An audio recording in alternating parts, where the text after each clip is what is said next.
මරණයේ පහර ඊළඟට වදින්නේ මටද ඔබටද කියන්න බෑ.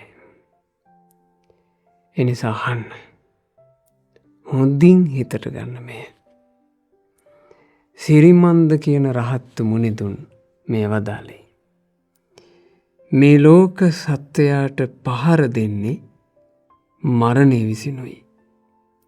වට කරලා තියෙන්නේ ජරාවෙනුයි. දඬුවම් ලබන හොරෙක් වගේ හැමතිස්සෙම අසරණ වෙලා දුක් විඳිනවා. මරණයත් ලෙඩ දුකත් වයසට යෑමත් මේ ජීවිතේ කරා එන්නේ මහා ගිනි කඳු වගේ. ඒකට ප්‍රතිවිරුද්ධව සටන් කරන්න බලයක් නැහැ. පලායන්ට ජවයකුත් නැහැ.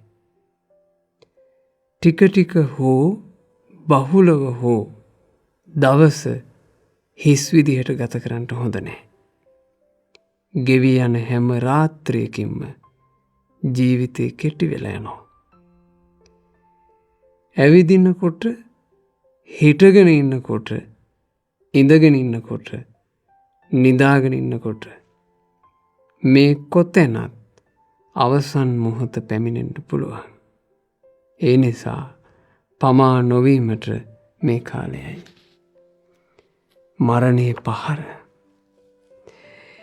එක විදිහට මරණයේ පහරින් මේ ජීවත් වෙන මිනිසයා අසරණ වෙලා. කොතැනක කෙසේ ඒ පහර වදීද කවුද දන්නේ?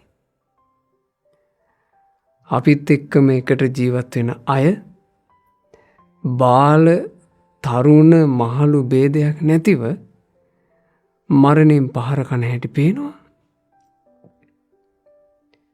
මංමාවත්තල මරණේ පහර වදිනවා. අහසේදී මරණේ පහර වදිනවා. වතුරේදී මරණේ පහර වදිනවා.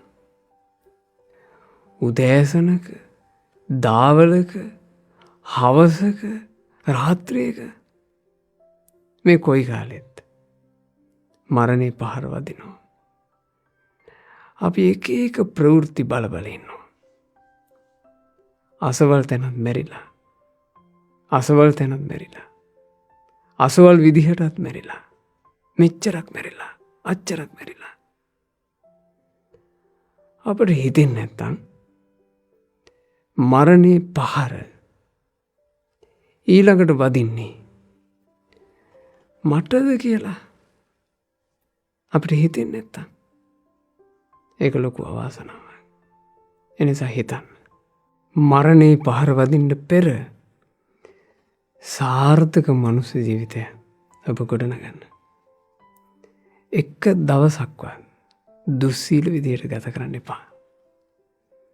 එක දවසක්වත් පව්කාරකමින් ගත කරන්න එපා. එක දවසක්වත් අකුසල් වලින් ප්‍රමාද වෙලා ගත කරන්න එපා. එක දවසක්වත් ලාමක විදියට ගත කරන්න එපා. විශේෂයෙන් එළඹෙන පෝය ඔබ ඔබේ උපෝසත අෂ්ටාංග සීලය සමාදන්ව ගත කරන පෝයක් කරගන්න. ඒ පෝය යලිත් එළඹේවි කියලා හිතන්න එපා. හැම පෝයක් ගැනම කල්පනා කරන්න. මේ මට රහතන් වහන්සේලා අනුගමනය කර කර උපෝසත සිල් සමාදන් වෙන්න ලැබෙන දවසයි. ඒ දවස ගත වෙලා ඉවර වෙද්දී ජීවිතේ කෙටි වෙනවා. ආයේ පෝයක් ලබන්න තරම් ජීවිතයක් දිගට තියෙයිද කියලා අපි කවුද දන්නේ? ඒ නිසා මරණයේ පහර වදින්න පෙර ඔබ ඔබේ ජීවිතේ සාර්ථකව ගොඩනගා ගන්න. තෙරුවන් සරණයි.